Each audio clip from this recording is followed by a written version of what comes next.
Welcome guys, or welcome back to the channel. Today I'm going to be showing you how to create a gauge swatch and how to actually measure it accurately. So for your gauge swatch, I just have a couple of things I want to make sure you understand. You are going to want to start, especially if you've never done a gauge swatch before, I highly recommend starting with the yarn that the pattern recommends or that the designer used, just because it'll be a whole lot easier to make sure that you know how to size up or size down. Also, make sure you start with the hook size that the pattern designer used. So like, for example, I am creating a gauge swatch today for the Point the Way Beanie, one of my patterns in my Etsy shop. And in my pattern, I used Yarn Bee Soft Secret. I used it in Dusty Teal today. And I used a 5.5 or 5.5 millimeter or I9 hook. And then the only other tool you'll really need is either a tape measure or a gauge swatch measuring tool. And you just want to make sure you can get to, for this pattern, you're going to use 4 by 4, 4 inches by 4 inches. And that's probably the most common way to measure gauge. I have seen a few others that vary slightly, but so always check the pattern notes. But if you are a beginner, I highly recommend starting with the yarn the pattern designer used, the hook the pattern designer used, and starting there. And then if you need to size up or size down, you can do so. Now, I'm just going to start off by saying, when you are measuring gauge, if you have a gauge and it is way too big, like you have, if they call for a 15 stitches by 10 rows, that's what the gauge swatch is here. And you have like 10 stitches and 10 rows, or 10 stitches and 8 rows.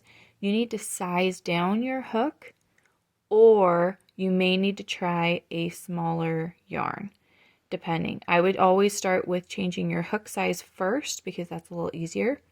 And then if you need to change yarn, you can as well. If instead your gauge swatch is too small, like you have too many stitches, let's say, once again, the gauge swatch is 15 stitches by 10 stitches, and you have maybe 19 stitches by 12 rows. You're going to want to size up a hook or go to slightly thicker yarn if the increased hook size is not working. Now, like I said, I always recommend you switching the hook first and trying to gauge swatch it again. And if there's a problem, then you can always look up comparable yarns and potentially try out a different yarn. But that is what I would try first. So I'm going to show you how to create the gauge swatch for the Point the Way Beanie, but you can totally follow along using the notes from your own, the pattern that you're using, and I'll kind of explain as we go what we are looking for. So go ahead and grab your supplies and let's get started. Alrighty guys, so when you are starting your gauge swatch, you're going to obviously start just like normal with a slip knot. And in most patterns, they're going to tell you how many to chain in order to create your gauge swatch. So for the Point the Way Beanie, that's my pattern, I'm going to chain 21. So 1, 2, 3, 4, 5, 6, 7, 8, 9, 10, 11, 12, 13, 14, 15, 16, 17, 18, 19, 20, and 21. And what will usually happen is they will explain to you how to start your gauge swatch. So for my pattern, what you're going to do is in the third chain from the hook, you're going to herringbone double crochet. So we're going to yarn over, insert our hook into the third chain from the hook, yarn over again, pull through, and pull through that first loop, Then you're going to yarn over, pull through 1, yarn over, pull through 2. And that is the stitch we're going to repeat all the way across. Now, obviously this is for my pattern, Point the Wee Beanie. What you're going to look at in a pattern for the gauge swatch, you're going to look and see whatever stitch they tell you to do. That's the stitch you're going to do all the way back across. Now, remember, you're going to be doing a couple extra on either side than is necessary to actually measure. So in order to get, for example, for my gauge swatch, in order to get a 4 by 4 inch square, I need 15 stitches.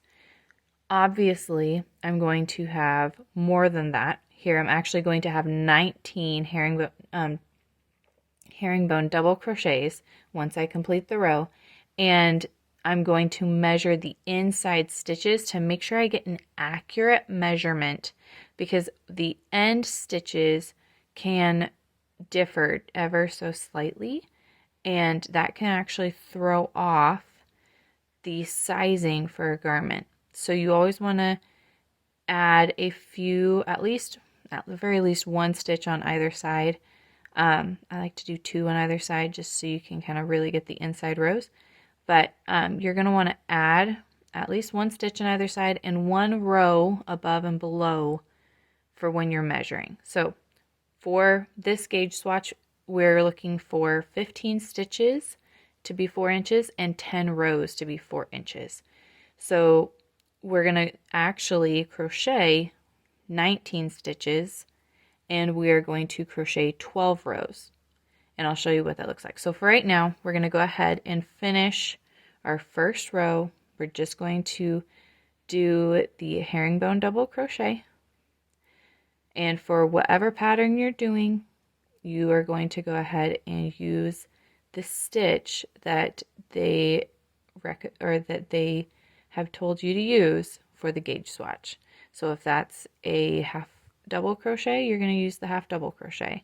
If it's the double crochet, use the double crochet. Whatever the pattern designer has directed you to do, that's the stitch you're going to work with. All right. So I'm going to go ahead and finish up this row.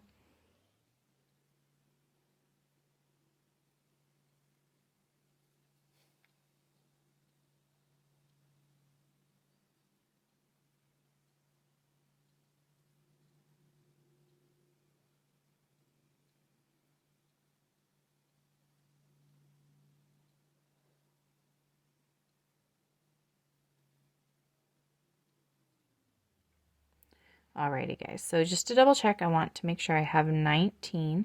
So I have 1, 2, 3, 4, 5, 6, 7, 8, 9, 10, 11, 12, 13, 14, 15, 16, 17, 18, 19. Perfect. So for this gauge swatch, I'm going to go ahead and chain 2, and I'm going to turn, and in my gauge swatch directions, I explain that you're going to herringbone double crochet in the back loop only, so just this loop, because that is what you will be doing in the pattern itself. So most of the time when you're creating a gauge swatch, you are actually going to be crocheting at least a little bit of what you are going to be crocheting in the pattern. Now, I know some people get confused because they're like, well, but that's not what all of it is. It doesn't have to be the only stitch that is in the pattern.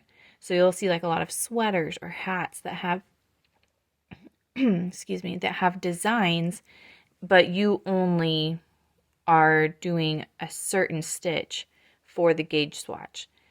So depending on the difficulty of the design and depending on the designer, they will have you do whatever is the most accurate way to measure your gauge. That's what they're going to have you do in your gauge swatch. So always go by what the pattern recommends. So for my gauge swatch, I am doing a herringbone double crochet in the back loop only, because that is what the Point the Way beanie calls for, because that's the stitch that is used. So I know that's a kind of long explanation, but it all has to tie together. So I hope that makes sense.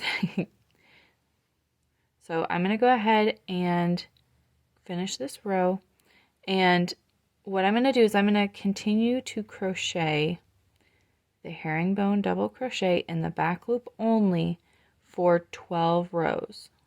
So remember, that is 2 more rows than is needed for the 4x4 inch square. So I'm going to show you, I'm going to go ahead and finish crocheting the gauge swatch, and I'll show you how we accurately measure it. And remember, I am using a tape measure. I highly recommend that you actually check with your tape measure that it's accurate. So some tape measures, I don't know if you can see here, mine is all like has that little lip at the end. It has a little extra piece. So I actually go by where the tape starts. So you'll also see gauge swatch squares, like a wood piece where the gauge swatch is actually like just cut out so it's easier to measure. That's awesome. I do not currently have one of those, but I know of several designers who that's what they use. My little guy would have destroyed that in about 2.7 seconds flat, so I do not have one right now. But that is also another way that you can measure a gauge swatch really, really easily.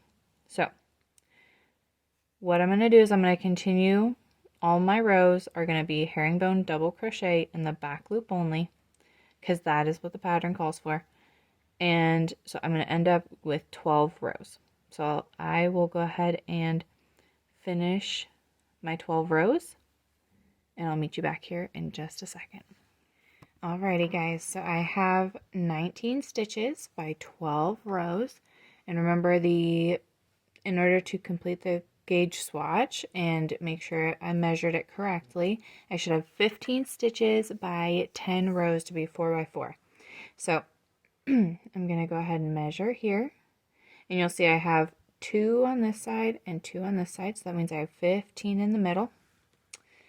And then I just have 1 extra row above and below, so perfect. That's what we want. You want it to be measuring exactly 4 inches by 4 inches. Now, not all gauge swatches are going to be 4x4. That's just the most common. Some will be like a 3-inch, or depending on, especially like headbands where they might not be as wide as like 4 inches. Sometimes they're not quite that long.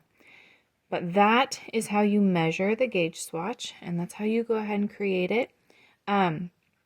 I hope this was helpful. Please let me know if you have any more questions about gauge swatches in the comments down below, and I will do my best to answer them for you. Don't forget to like and subscribe, and I hope to see you back soon.